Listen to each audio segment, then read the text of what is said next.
Senhor esteja convosco. Ele está no meio de nós. Proclamação do Evangelho de Jesus Cristo segundo Mateus. Glória a vós, Senhor. Naquele tempo, quando soube da morte de João Batista, Jesus partiu e foi de barco para um lugar deserto e afastado. Mas, quando as multidões souberam disso, saíram das cidades e o seguiram a pé. Ao sair da barca, Jesus viu uma grande multidão, encheu-se de compaixão por eles e curou os que estavam doentes.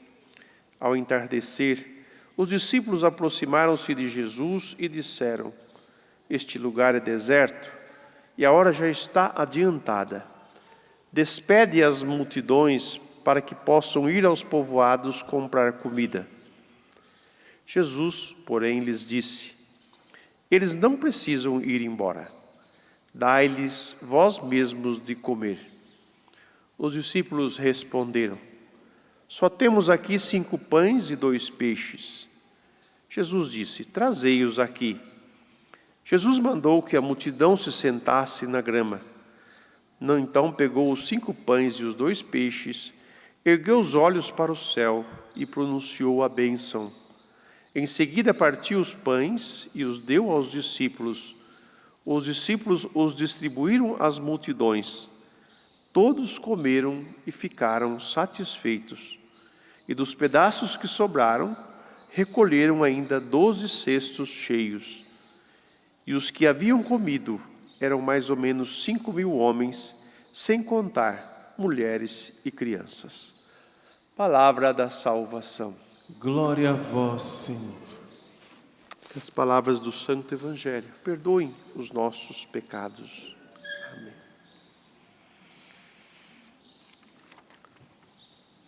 O salmo que nós cantamos: Ensinai-me a fazer vossa vontade.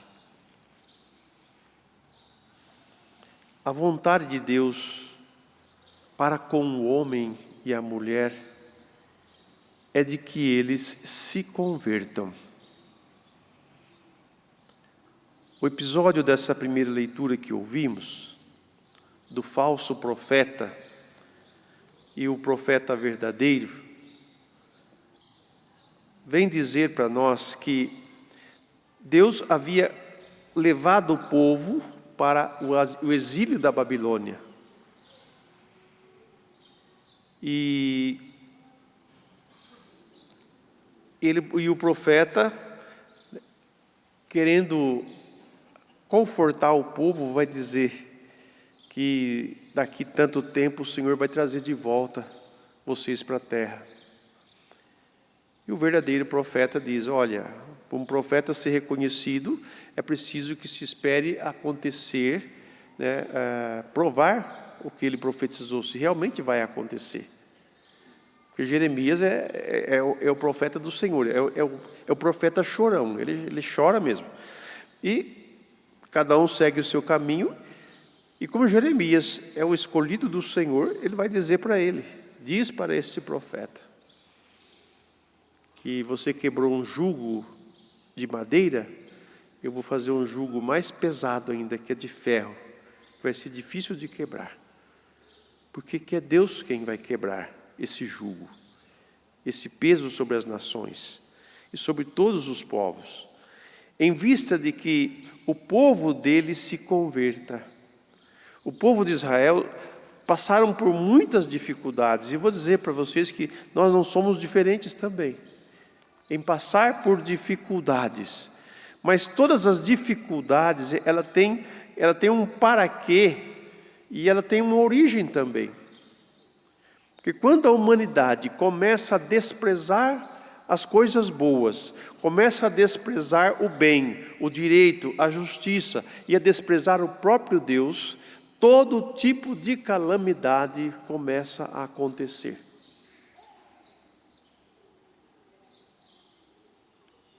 Por quê? Porque o pai que ama o seu filho, ele o põe à prova, para ver se é seu filho de verdade, para ver se ele se converte, se ele muda de vida. Porque no caminho que ele está seguindo, é um caminho de perdição, é um caminho de morte.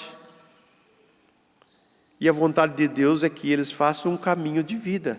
Então a conversão, mudar o vértice, mudar a direção da vida, para aquilo que é o que Deus quer para nós como filhos e filhas, aí sim as coisas começam a mudar.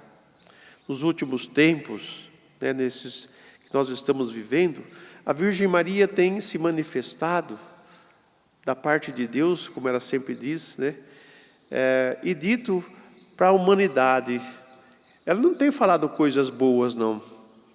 Ela tem falado que muito sofrimento virá, porque os homens e as mulheres não estão respeitando a Deus. E olha o que tem acontecido. E não é por falta de advertência.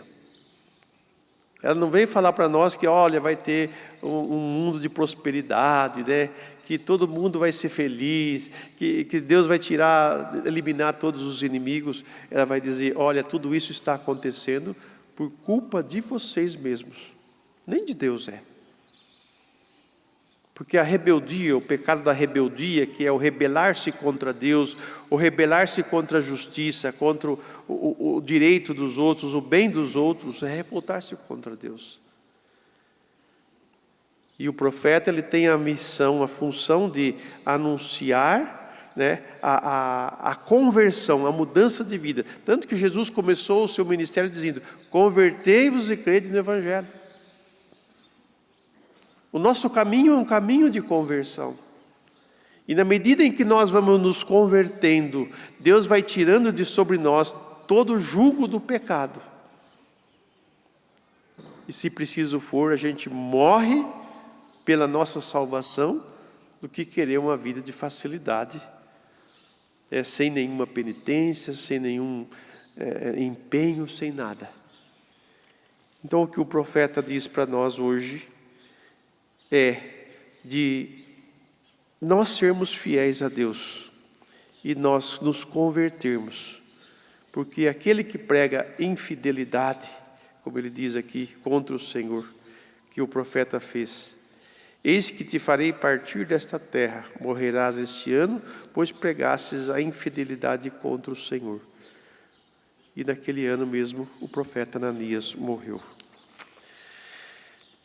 O Evangelho de hoje, Jesus se compadece dessa multidão faminta. Não era fome de pão, não. Era fome de vida. Eles ouviram as palavras de Jesus. Eles viram os sinais que Jesus realizou. E eles precisavam de alguém que os conduzisse. A compaixão de Jesus como ovelha sem pastor, quer dizer, como alguém que precisa de alguém que os ajude a encontrar o caminho da vida. É esse o sentido do pastoreio. Porque aqueles que querem a vida ou que buscam viver bem, elas precisam de alguém que os pastoreie. E essa é a compaixão de Jesus para com essa multidão. E por isso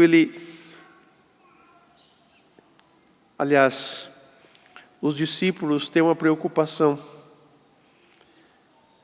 Já está ficando tarde, não tem o que comer.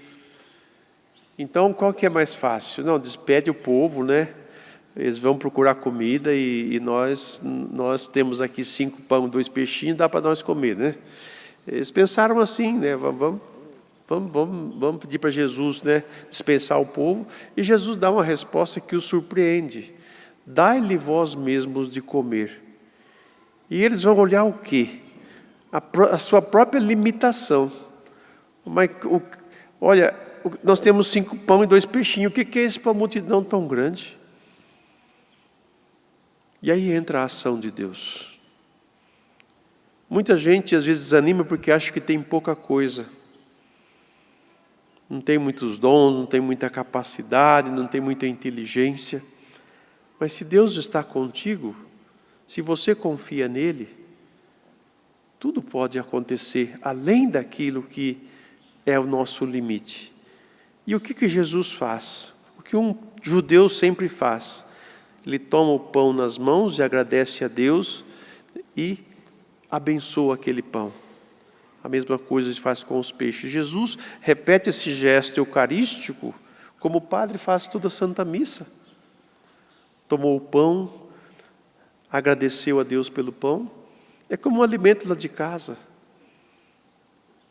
Precisamos agradecer a Deus por tudo o que Ele nos dá, porque tudo é dom. E quando nós confiamos nele, e quando nós estamos com Ele, aquilo multiplica. É preciso a gente acreditar mais em Deus, ter mais fé nele, para podermos fazer experiência da sua presença em nosso meio e de não deixar faltar nada a nós. E esses 5 pães e 2 peixes alimentou essa multidão, porque Jesus estava com eles. E Jesus ensinou-lhes a dar o verdadeiro pão que dá vida a todo mundo.